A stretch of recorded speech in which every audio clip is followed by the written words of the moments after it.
Good evening and thank you for joining us. Carly, I guess it is kind of late in the season for them to be picking that captain finally. Yeah, you know what though? They always say good things come to those who wait. So That's hopefully right. the selection, I know that the Colonel was taking his time, but hopefully, you know, as the saying goes, maybe good things will come to those who wait. Time will tell, definitely, for that one. Shauna, it was a fantastic weekend, definitely. What are we looking forward to for the rest of the week?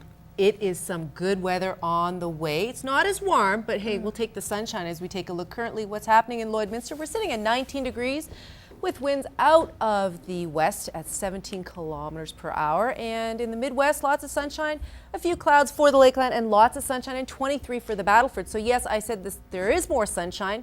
How long it's going to last? I'll have your full weather forecast coming up a little later on. On September 24th at 8:44 p.m., emergency crews were dispatched to a fatal motor vehicle collision approximately 1 kilometer east of the town of St. Paul on Highway 29. The RCMP investigation determined that a motorcycle was passing vehicles while traveling at a high rate of speed. Near town limits, the motorcycle attempted to pass a Dodge Magnum, but instead struck it in the rear, which caused the motorcyclist to lose control. The driver of the Magnum, a 28-year-old man from Leduc, Alberta, and his passenger were uninjured in the collision. The motorcyclist, the 22-year-old man from St. Paul, was transported to St. Therese Health Centre, where he was pronounced dead on arrival. Both speed and alcohol are believed to be factors in this collision. The number of skin infection cases in Prairie North Health hospitals is rising. A report released by PNHR included charts and figures about one specific disease outbreak that happened in 2010. Whitney Stinson breaks down the numbers and tells us the authority's strategy on how to combat the problem.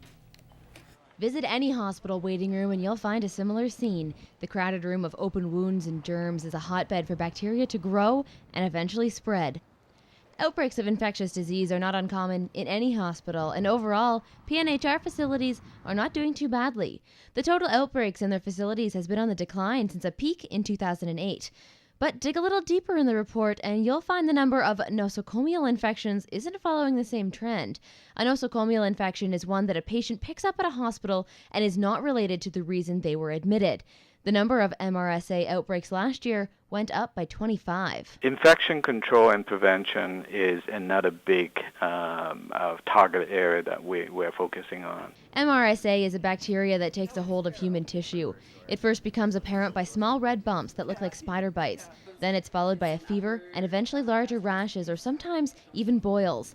It affects people with a lowered immune system and is easily spread in crowded places like hospitals, dormitories, or gyms.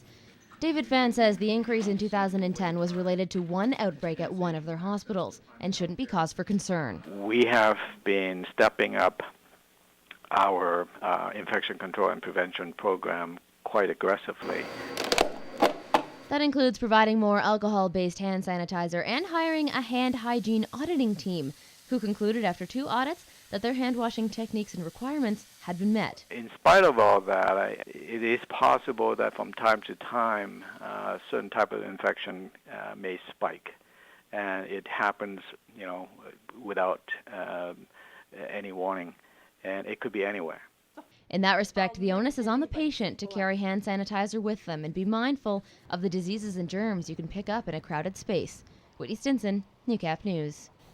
The Lotto Max jackpot is estimated at $40 million for this Friday's draw, and people in the border city are already lining up to buy what they hope is the lucky ticket.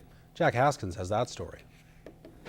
Lottery ticket sales are steady right now, but will likely skyrocket later this week. We pick up quite a bit. Usually Fridays is overwhelming. Thursday nights are overwhelming with ticket sales. Norma isn't just selling people Lotto tickets. She too is hoping to land the big prize. Oh, I would buy. I would go to Barbados. I've been there a few times. It's nice there. Yeah, I take a big long trip. And she wasn't the only person with high hopes of the coming lottery. I would buy out Game On Sports company-wide and take a great vacation. Tell me about the vacation.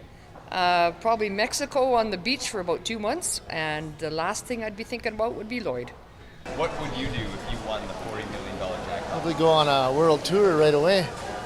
Awesome. Yeah. Anything else? I'll give some to charity, you know, look after the local stuff. Others had less extravagant plans. If I won $40 million, I just bought a new car, so I would pay for that all at once, and that would pretty much be all of it. There are still a few days until the big draw, so people have time to think about what they would do with 40 million big ones.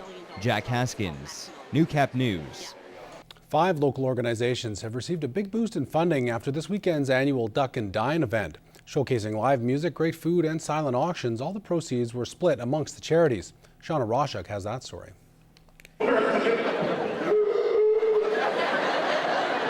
A major fundraising event helping 5 local charities. The annual event receives support from those enjoying the night's festivities and from generous donations from individuals and businesses, all working together to make the community a better place to live. Each agency roughly will get anywhere from $8,000 to $10,000 after all the expenses have been paid up. So it's a major fundraiser for us. This is the 7th year for the Duck and Dine, and it's the first year the event sold out. We've actually went over our 50 table maximum.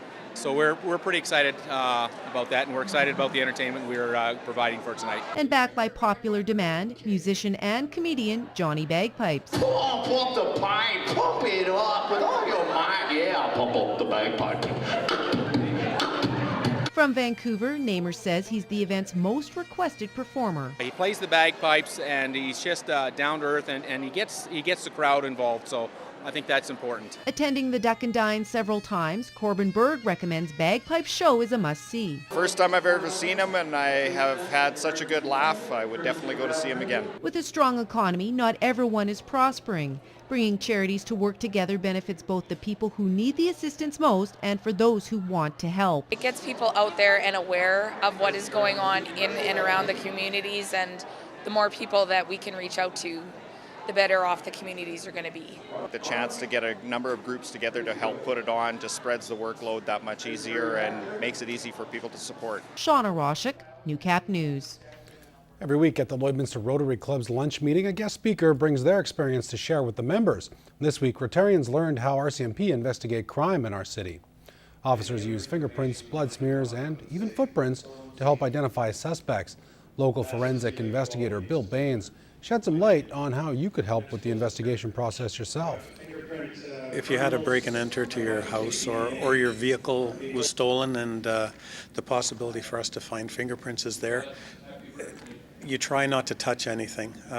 Like when you go into your house and you find your window has been opened or your items have been strewn about on the ground or moved, your first inclination is to close the window or put everything back where it was because you want your house the way you like it. But it's better just to step away, not touch anything. Don't close the window, don't pick anything up.